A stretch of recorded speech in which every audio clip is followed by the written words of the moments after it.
The Dyatlov Pass incident, a story that chills the spine of any adventurer who dares to wander into the Russian wilderness.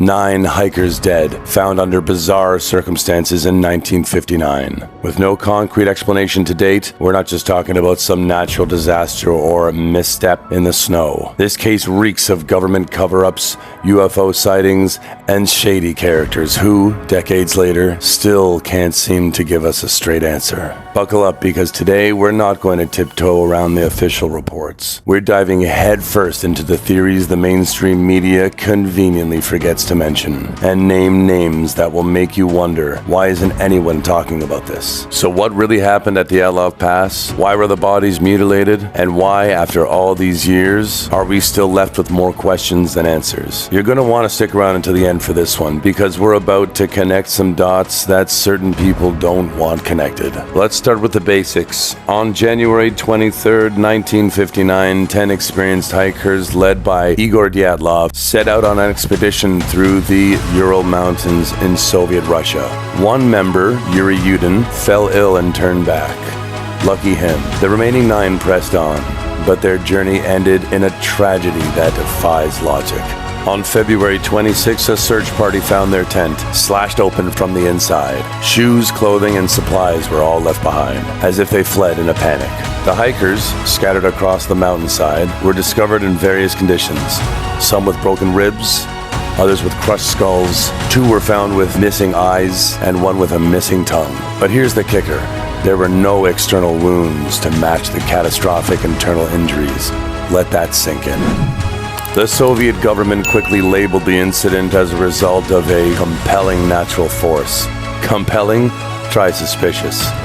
Because no one in their right mind believes these injuries were caused by an avalanche. In fact, the slope where they camped wasn't even steep enough for an avalanche to occur. But let's not forget about the radioactivity. Traces of radiation were found on some of the clothing, sparking theories of nuclear testing or secret military involvement. But when is the last time a natural disaster left your clothes glowing in the dark? Yeah, me neither. Fast forward to the present. The Russian government has reopened this case multiple times, and still no conclusive answers. But if you dig deeper, you'll find more than just a few red flags, starting with the Soviet military involvement. One of the more convincing theories revolves around the secret KGB mission that went horribly wrong. The Soviet Union in the late 50s was knee-deep in espionage. It has been speculated that some of the hikers were actually working for the government, tasked with a reconnaissance mission disguised as an innocent expedition. But when they stumbled upon a covert military test, possibly involving radiological weapons, they became collateral damage. Names like Lev Ivanov, the lead investigator, have been thrown around, especially since Ivanov himself later admitted that the government pressured him to close the case quickly and quietly. And then there's Colonel Oleg Matveyev, a military official who allegedly oversaw classified operations in the Ural region around the same time. What did Matveyev know, and why was he conveniently reassigned shortly after the incident? It gets even weirder when you realize how many prominent figures tried to suppress this story. Even in recent times, Russian journalist Anatoly Guchin tried to publish new findings on Dyatlov's Pass, only to have his reports censored. Why is this case still being silenced 65 years later? Now, before we go any further down this rabbit hole, I want to ask you something. Are you the kind of person who accepts the official narrative, or are you someone who likes to dig deeper? If you're here, I'm betting it's the latter. So here's your mission.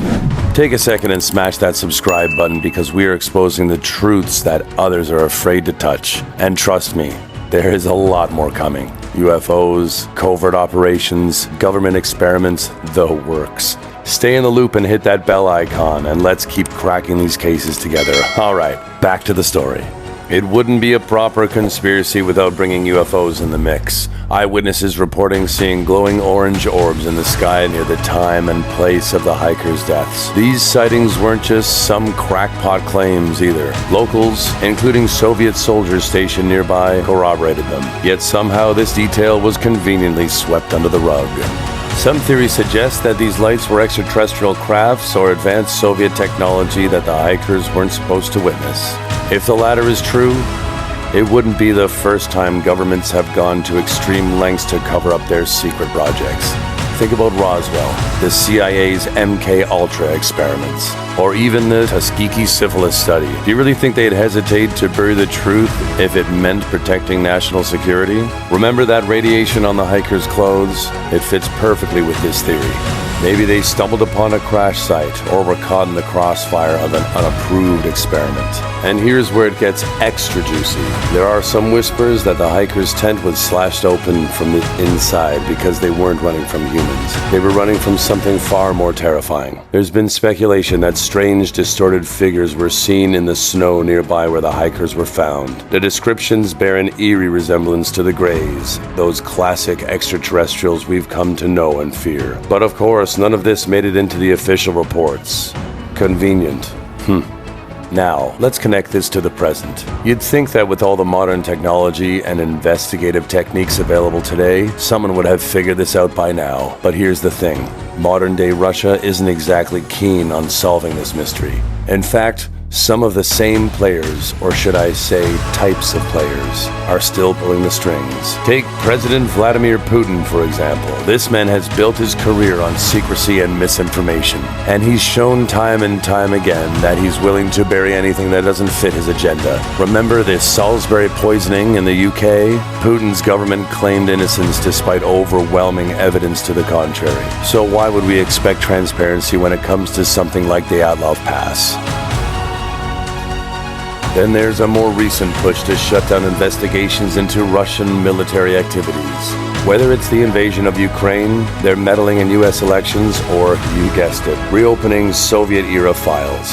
Some believe that Putin and his cronies know exactly what happened at Dyatlov Pass and are determined to keep it under wraps.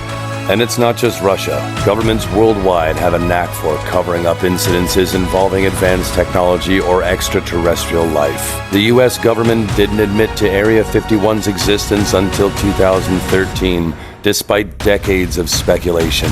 Could Dyatlov Pass be Russia's version of Area 51?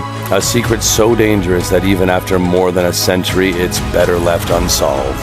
At the end of the day, we may never know the full story behind the Dyatlov Pass incident.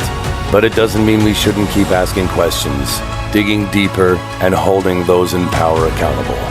Because when it comes to mysteries like this, the truth is out there.